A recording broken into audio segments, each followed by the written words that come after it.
Good morning. We are excited that you are here to worship with us. For those who are worshiping online, we are glad to be able to provide that opportunity for you to worship with us, to hear and join along. And we look forward to the day when you can be here with us in physical presence. This morning is, just real quick, I want to add a couple of announcements. I come from a obviously different congregation. We did things differently. So my mind, I had a different idea about what time Trunk or Treat was starting. It starts 5:30 to 7 p.m. tonight. So that's a little plug for that. But also in the newsletter, you'll see that it says for the teens to get here, all those that want to help decorate the trunk, that we're going to be doing in preparation for that and getting all the pumpkin chunkin stuff figured out to be here at 5. And so I will be here at least, I will be here most of the day, but by 4:30, I'll be here working on that. And so whatever time before that, and this is also an announcement for those who are doing trunks, it starts at 5:30. And so you should be here well before 5:30 with your trunk and ready to go before that. Because this is a great opportunity for us to reach out to the community, to provide a place in which they would normally be doing something or going somewhere else, and they get to see not this building. They drive by a building. They don't drive by the church. They drive by a building, and now they have an opportunity to interact and speak to the church, to God's kingdom. And so that's a great opportunity for us to be an example for them. Also, I have a sign-up sheet out here across from the welcome desk of upcoming dates in which you can host a teen small group. And it's a great opportunity for you to make a connection, for you to invite that group over. There are boxes that you can check, whether you just want to provide the place, or if you want to provide a meal and a devotional, whatever is comfortable for you, that is there. We meet on the first and third Sundays of the month. And so get with me again. We had here a while back, we talked, our kids are very important. Our teens are very important. They are a part of this kingdom here now, not someday in the future. And so you investing in them is very important. And this is one of those ways in which you can do that. And because we know how important they are, we do take the necessary steps in different areas. So we also have opportunities for those who may want to teach. But again, we have background checks that I go through, and those are part of that. So you sign up and get with me. I will make contact with you, and we'll try to get that set up going forward. Okay, so today is Preacher Appreciation Day. If you didn't know that, if you didn't bring a gift, don't worry. It's not that kind of Preacher Appreciation Day. But what it's really for is if you didn't appreciate your preacher before, after I speak, you may appreciate him a whole lot more. So this morning, I always find myself when I'm preparing for notes, I find myself with too many notes, too many things that I want to say. And so I always cut, and I still find myself with more than what I want to say. So I'm just going to get right into it this morning. If you've grabbed one of those newsletters, or if you haven't, be sure and get one of those on the way out. There's a lot of information in there, prayer requests especially of those part of the body that need help, things going on with the youth, things that are going on with Kingdom Kids. And so there's a lot of information that's really good for you to be connected as part of this family. And so if you got one of those, you might have seen a picture. The title for this sermon is Hanging by a Thread. And for many of you, I don't even really have to explain what this means, that idea of hanging by a thread, when you feel like you're hanging in the balance, when you feel like at any moment's notice, the simple, strong breeze that blows through might blow you over. And there's so many things in this world that if we place our trust in something other than Christ, something that this world has to offer, then you no doubt will find yourself there. And it doesn't necessarily have to mean that, some of the things we're going to talk about today are the physical. So things like health, things like finances, right? And so just because those things are going well doesn't mean you're also not. If you're trusting only in those, if that's the sole provider for you, it doesn't mean that just because those things are okay and you're not struggling in that area, that if you have too much reliance on that you're also not hanging by a thread. So being in the youth group, being a youth minister, I get to see the energy, the excitement, the life of teens who have energy that I thought I still had, but I only used to have, right? And so they can go and go and go. And if you don't know what that truly means to that extent. You, as a youth minister, would be hanging by a thread at the end of every lock-in that you do. That last hour, you're just holding on for dear life, and you see the parents that come and pick those kids up, and you're, just overjoyed. And so I find myself being young at heart, but getting older each year. And I remember being in those days, though, where I was one of those youth running around and had endless amounts of energy and could do whatever I wanted, whatever I needed to do without any thought of what might happen to me. My daily concern for my health was non-existent. I didn't think about that. I didn't think of that as something that I needed to be thankful for one, or that I'm blessed, that I don't have to worry about that, but I didn't think about how quickly that could be taken away from me. Here recently, just last few years there at Sand Springs, I started getting migraines again. So the type of migraines that I have, they almost resemble like stroke symptoms. And so my face might droop and I'll lose speech. And I can't think and I can't move my hands, can't feel my hands, things like that. And it's pretty scary if you don't know that, when I first found that out, they said they needed to do brain surgery. I do have a cyst on my brain, but they found out that wasn't causing it. It was just those migraines. But before that, so in this process, I was faced with a doctor that told me that you do have a cyst on your brain and we may need to do surgery, and it's causing these and it may get worse. We don't know if it's growing. And so they couldn't really figure this out. Well, about 16, 17 years ago, I had my very first episode of that. And that's when they thought originally they needed to, and they determined then that they didn't, and that this was just me that was going to need migraine medication. So fast forward, I never had a migraine again for the longest time. And then all this time later, here a few years back, it started up again, and they started doing tests. Well, we couldn't find any of the old scans. And so we started seeking, well, what can we do? Let's do this scan. What does this doctor say? Well, they say that we might need to do surgery. Let me get a second opinion. What do these doctors need? What do they say? And I'm thinking, I'm just putting my hands in the trust of doctors and the knowledge that they had. And in the middle of that uncertainty, I came to the realization that there is one that I need to turn to in the midst of that uncertainty that knows more about my body than anyone would ever know. That's someone that I can go to in prayer and ask for peace, that, I don't have to understand these medical terminologies.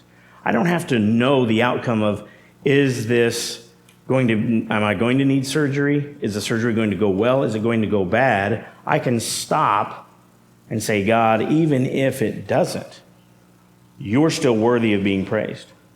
You can still give me peace because my hope rests in you, not in my health. Now, that doesn't mean that it doesn't affect us. That doesn't mean that it would be nice not to have those things. But it means if we, like Christ didn't put any concern in his body when he gave it up on the cross. He didn't give that concern when he knew he was going to have to give that up. Does that mean that he didn't experience pain? He experienced pain in a way that I'll never have to know. But that wasn't his concern. His concern at the time was his Father's will. And if I concern myself with my Father's will, then if that cyst ended up needing to be removed, then I have a Father in heaven who loves me, who sent his Son to die for me and redeem me to him so that I can have hope regardless of that outcome. And so I want us to turn to Mark chapter 5. And I'm going to bring out some principles, hopefully, that we see in the Bible where I can almost see myself acting in this same way. And as you have to know that when you're preparing for a sermon, you just go over yourself over and over. So if you hear anything in here that seems like, oh man, that seems kind of hard or difficult or radical, we're called to a radical type of Christianity. And I have been looking at myself while I prepare this as well. Mark chapter 5, this is regarding the woman who had the bleeding problem. Mark chapter 5, starting in verse 25. It says, "And there was a woman who had had a discharge of blood for 12 years, and who had suffered much under many physicians, and had spent all that she had, and was no better, but rather grew worse." And I, for one, can definitely relate to this. I mean, I saw it in some of the ways that I initially responded to the issues that I had recently of the migraines. By the way, they did determine, we did find some old slides just to shore that up, that the cyst is there, but it has not grown at all in 17 years, and so that's not causing it. It's just sinuses and allergies and Oklahoma weather and migraines. So that was a blessing, no doubt, and I am blessed because of it. But God would have been worthy of my praise and my dedication so long as I have breath in my lungs if it was contrary. But I can relate to her because we find out that here it says that she had done everything that she could, spent all that she had, and focused on the doctors. And how many times do I look and say, what are my resources? What do I have in my arsenal that can help me face this trial, this battle, this struggle that I'm going through? And I exhaust all of those resources. And maybe it's, I've got names, I've got connections, I know a guy, I know a doctor, I can get in sooner, I can get ahead of other people in the patient waiting list, whatever the case is. We go through our arsenal. We go through our weapons list of how we can get ourselves through this problem. And when we exhaust all of those options, then we turn to God. And if we're being honest with ourselves this morning, we can find ourselves in that same position when something with our health comes up. Maybe a scan didn't come back right. Maybe a family member, just the struggle of one that has a disease or has a sickness or struggle with health in general. We go, well, who do I need to see? What specialist can I call? How can I do that? And those things are great. Absolutely do that. These things are offered. But if that's where I build my foundation on whether I'm going to have joy or whether I'm going to have peace, I'm going to be let down. Because if that comes back bad, the best is still yet to come. If that comes back good, and I've got a clean bill of health, as Christians, as children of God, the best is still yet to come. Even in your best state, even at tip-top condition, if that is where your hope lies, you still have a chance you're hanging by a thread in that moment. And the best is still yet to come, regardless of whether you go to the doctor once every 10 years or you go once a week. What's next for us will always be better. But moving on, we see what she finally did. In verse 27, she had heard reports about Jesus and came up behind him in the crowd and touched his garment. For she said, if I touch even his garments, I will be made well. And immediately the flow of blood dried up, and she felt in her body that she was healed of her disease. And in verse 30, and Jesus, perceiving in himself that the power had gone out from him, immediately turned about in the crowd and said, who touched my garments? His disciples said to him, you see the crowd pressing around you, and yet you say, who touched me? And he looked around to see who had done it. But the woman, knowing what had happened to her, came in fear and trembling and fell down before him and told him the whole truth. And he said to her, daughter, your faith has made you well. Go in peace and be healed of your disease.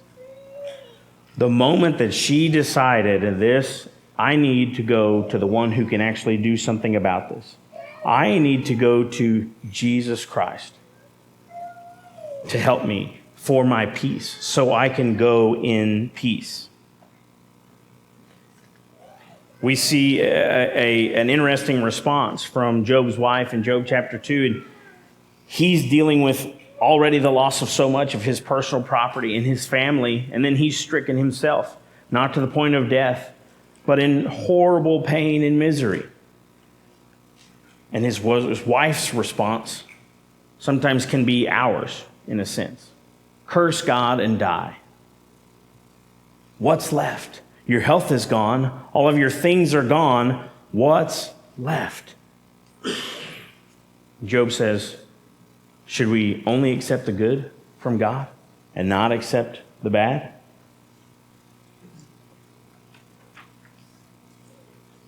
The typical response for us when we get sick, the main focus that we have is, I've got to get better. When am I going to get better?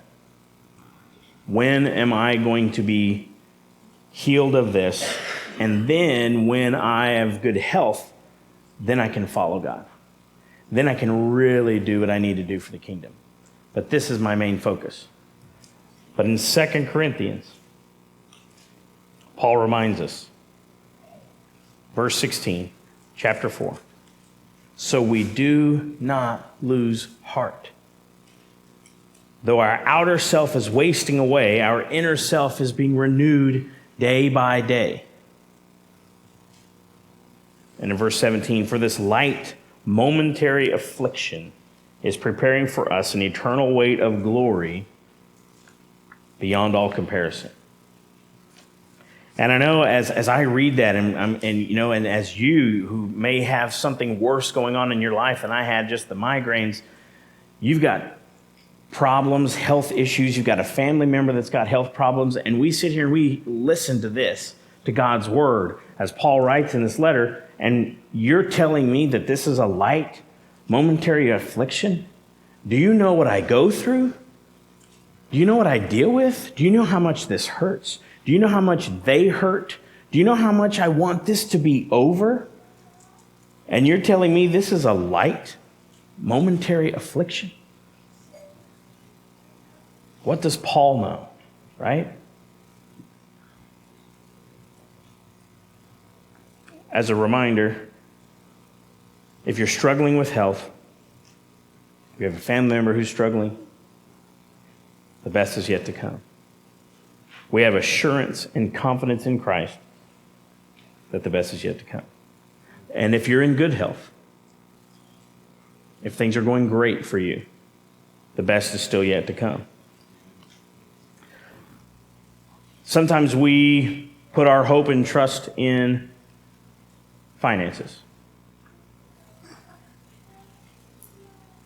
By the world's standard, we might be financially stable. We might be comfortable.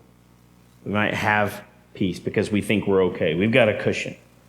But again, money, finances, possessions, that big house, that corner lot, that whatever it is that you always thought, that the world tells us, man, that's when you know you've made it, when you've got X. Well, that always changes because then you get X and it leaves you still longing for something else. Those things are not going to bring you comfort and peace. They're not going to bring you what God can provide, a peace that can guard your hearts and your minds, regardless of your health, regardless of your financial situation. You ever notice how sometimes it seems like you come into some money? Maybe it's a tax return, maybe it's this, maybe you've sold some stuff, had a garage sale, so you get a little or nest egg saved up and something, maybe in the future, you haven't decided what it's going to be for yet, and so you get that money saved up, and then something comes up, unexpected, a bill, something breaks. You got to buy a new dishwasher, you got to buy a new refrigerator, a new washer. Your car goes out, you got to replace the mechanism in the door, you got to replace a window, a windshield. Something comes up, and every time our first response is, man, just when it seems like I'm building something up for me, when I'm getting myself prepared so I can be at peace soon, something comes along and gets in the way and takes that away. And that's a fairly typical response that we have. But there's two ways of looking at those situations. What if you didn't come into some money? What if you didn't decide to have that garage sale that you've been putting off forever? What if you didn't get that little nest egg built up and that problem still came? You see, we look at what we don't have anymore because we've built our security up in this nest egg, but who's to say that your Heavenly Father didn't know that something is coming and you're going to need a nest egg? And now, when that problem arises, when that thing that comes up, that unexpected break, that unexpected repair, that unexpected hospital bill comes up, now you're covered. Now you're prepared and you're ready. What a blessing to have that opportunity instead of the mindset of, well, when it rains, it pours. It's the calm before the storm. There's always something. It's easy to get into that apathetic attitude. What a blessing, what an opportunity is to give God praise for every good and perfect gift in your life. Because where would you have been had you not been preparing yourself?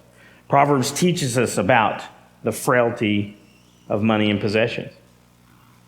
Proverbs chapter 23, verses 4 through 5, it says, "Do not wear yourself out to get rich." You will never hear this on TV. You'll never hear this in any college. You might hear from some, maybe some professors that they got the head screwed on right. But on average, from the world, you don't hear this message. It would literally read, "Wear yourself out to get rich." Because that's the most important thing. Because when you do those things, then you're going to be just fine. But that's not wisdom speaking. This says, do not wear yourself out to get rich. Do not trust in your own cleverness. Cast but a glance at riches, and they're gone. For they will surely sprout wings and fly off to the sky like an eagle. When we were younger, we used to lose some things, and my mom would come up and say, "Where's this? Where's that?" And we didn't find it. Can't find the remote. Couldn't find your other sock. Couldn't find your other shoe. Where's it at? I don't know. Well, it didn't just sprout legs and walk off. That's kind of what this seems like. You know, you go back and look at your finances. You're going, well, I know I had this. Where'd this go? Well, it didn't just sprout. Well, now you know it does. Sprout wings and just fly off sometimes. In the youth group that I grew up in, there was a young girl that was living with her grandmother, and the grandmother was on disability, and she received a fixed income, and it was no large amount. And she had gotten in her head that one day she was going to really win it big at a casino sometime. And so it's just her, and she's taking care of two young girls. And she was constantly going and taking whatever money she had, regardless of where it should have been placed, and going and trying to win for herself some financial freedom, right? And so this girl, I saw our youth minister dealing with her, and I asked him what was going on, if there's anything we could do to help. And she said that one of the utilities had shut off the day before, and it was a struggle trying to get ready for worship that morning. And went into detail about how the grandmother is so convinced that this is where she's got to keep going, spending this money. Things start going wrong, bills don't get paid, and she's tired of waking up without the lights on. She's tired of waking up and wondering if the water is going to be on the next morning. And it's because that grandmother was seeking something outside of Christ for her hope, for her stability. She was seeking the things that this world has to offer to give her comfort and peace. In Mark chapter 12, if you're still there in 5, just flip over a couple of pages in Mark chapter 12. And we're going to talk about the widow.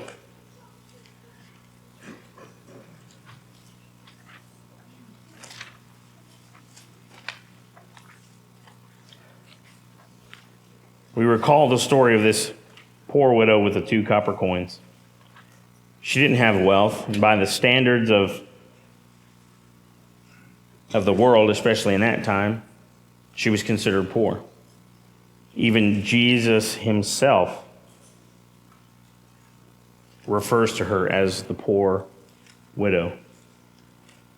Mark chapter 12, if you're there, starting in verse 41, it says, "And he sat down opposite the treasury and watched the people putting money into the offering box. Many rich people put in large sums, and a poor widow came and put in 2 small copper coins, which make a penny. And he called his disciples to him and said to him, 'Truly, I say to you, this poor widow has put in more than all those who are contributing to the offering box. For they all contributed out of their abundance, but she out of her poverty has put in everything she had, all she had to live on.' She put all of her trust in God, not in what money she had. And it's important for us to remember that God is more concerned with the spirit of the giver than the size of the gift. Am I the only one that used to use this story as justification for when I felt like giving in less and not worrying about giving in more? It's okay. God's not really going to worry about that. He'll be fine if I just put in a couple of dollars. Whenever I was younger, here's how my habit used to go. Whenever I was younger and I was in a youth group, and even into my young adult life, my typical process for getting ready to decide what was I going to give to God started on Sunday morning, sitting in the pew as the tray was passed down my row. And in that moment, I would stop and think, what all do I have coming up? What all events? What do I want to do? How many different places are we going to go out to eat with the youth group? Do I have something coming up? Do I have a party? We're going to go watch a movie. Do I want popcorn and snacks? Okay, and I would determine, based on what I had coming up, what I was willing to give God of the leftovers. And so immediately I could rattle off all of these excuses. My excuses were premeditated. My excuses were more of a forethought than even giving to God in the first place. Now, I know that there are some times and some positions, and my family was definitely in that position when I was younger and growing up, where you are strapped and where it is difficult and you wonder, where's the next meal going to come from? Or I wonder if the utilities are going to be shut off. And I've lived in a home where they had been shut off, so I know what that's about. But if we treat what we have as God's, and we take up the position as managers of what's His, it makes this a whole lot easier for us. If we understand that what we have belongs to God, instead of being creators of our own riches, then it's easier to let go. Because God is more concerned with the spirit of the giver rather than the size of the gift. And so we each have the same opportunity to give sacrificially in a way that says, you know what, I'm not going to trust in this because this isn't going to give me peace, because this is just going to fly off with wings at some point in time anyways. No matter where we sit, no matter where your budget is, we all have that opportunity to let go of our hope and our trust in finances and to trust in God. So earlier I said, Paul, how can you sit here and tell me that this is a light momentary affliction? Who are you to say that to me? In 2 Corinthians in the 11th chapter, we read about some of the things that Paul endured, some of his circumstances. You know, sometimes we'll sit there and think about all the circumstances that we have. You know, I've just got so many things going on in my life. And we'll use that as opportunities to act a certain way towards other people, a certain justification for why we don't treat other people better, why we don't do certain things. And sometimes those are justified, but how we feel, how we act, how we respond, how we portray God, how we shine our light should be the same regardless of those things. So the list that we have for Paul is 5 times he received 40 stripes minus 1, 3 times beaten with rods, stoned once, shipwrecked 3 times, spent a night and a day in the deep, always journeying, perils of water, perils of robbers, perils of his own countrymen, perils of Gentiles, perils in the cities, perils in the wilderness, perils in the sea, perils of false brothers, in weakness, in weariness, in toil, in sleeplessness, in hunger, in thirst, in fastings, in cold, and in nakedness.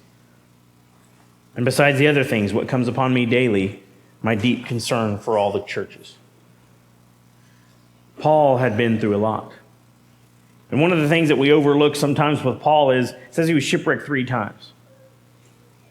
You know what you need to do to be shipwrecked 3 times?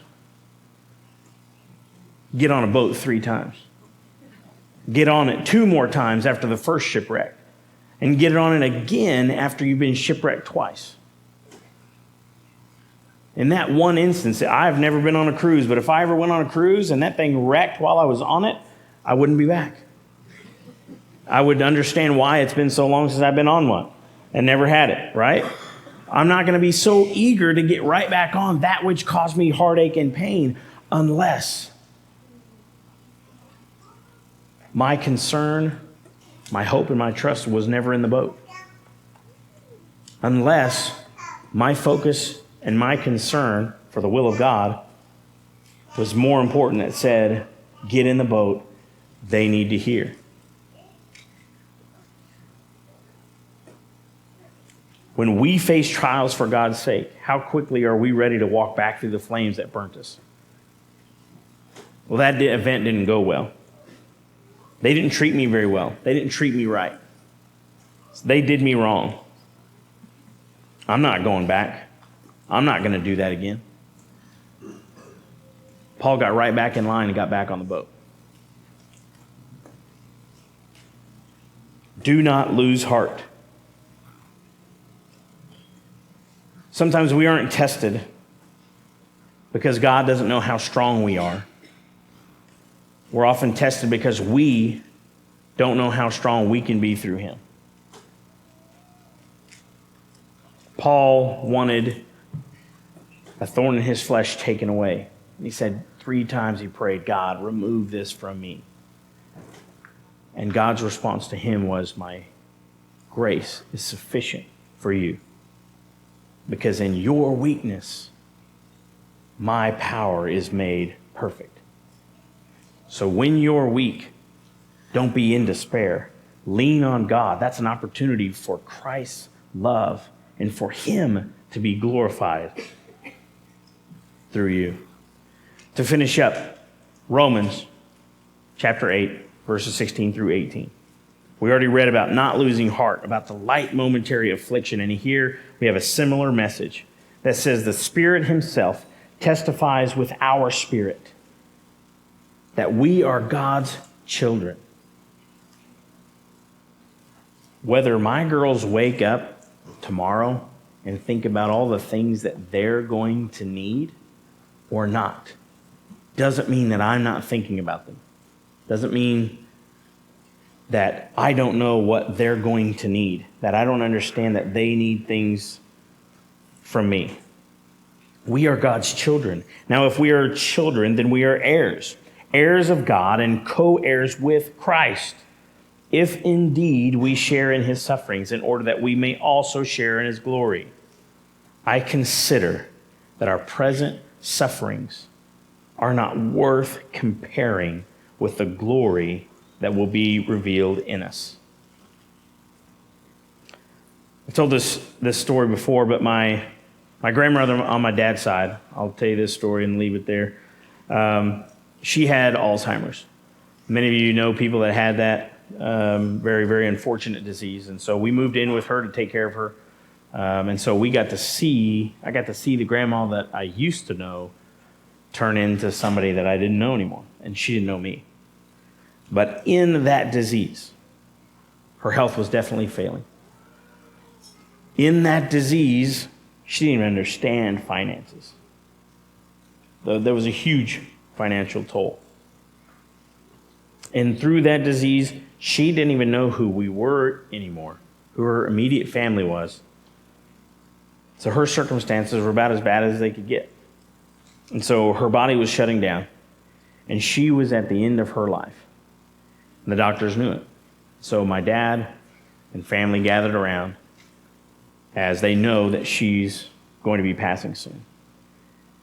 And so they're singing hymns.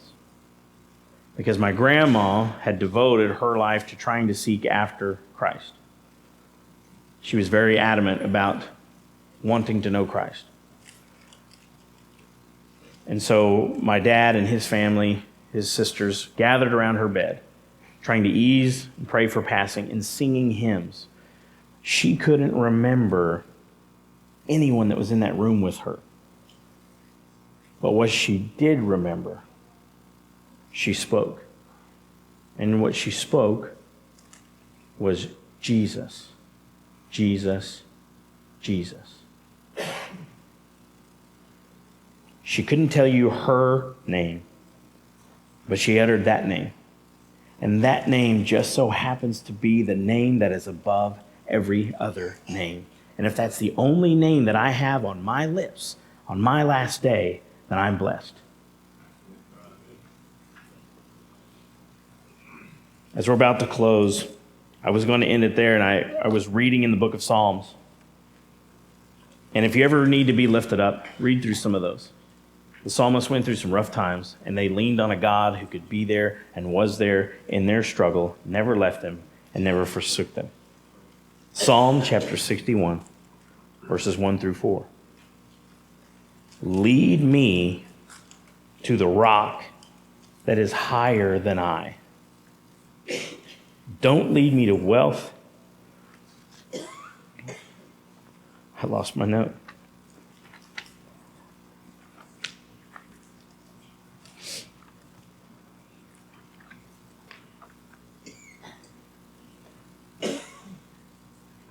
I noticed that we haven't said it today. This is the perfect place for imperfect people. Psalm 61, verse 1 through 4. Hear my cry, O God. Listen to my prayer. From the end of the earth, I call to you when my heart is faint. Lead me to the rock that is higher than I, for you have been my refuge, a strong tower against the enemy. Let me dwell in your tent forever. Let me take refuge under the shelter of your wings. This morning, if something has taken place in your life that you've thought was going to give you hope, your health, your finances, and especially spiritually, if you find yourself hanging by a thread, not counted among God's children, not united in Christ as a co-heir in the kingdom, there is a God that can be a rock for you. If you will come, there is a name above all names that we can call upon to help you in this time of need. If you would come while we stand and sing.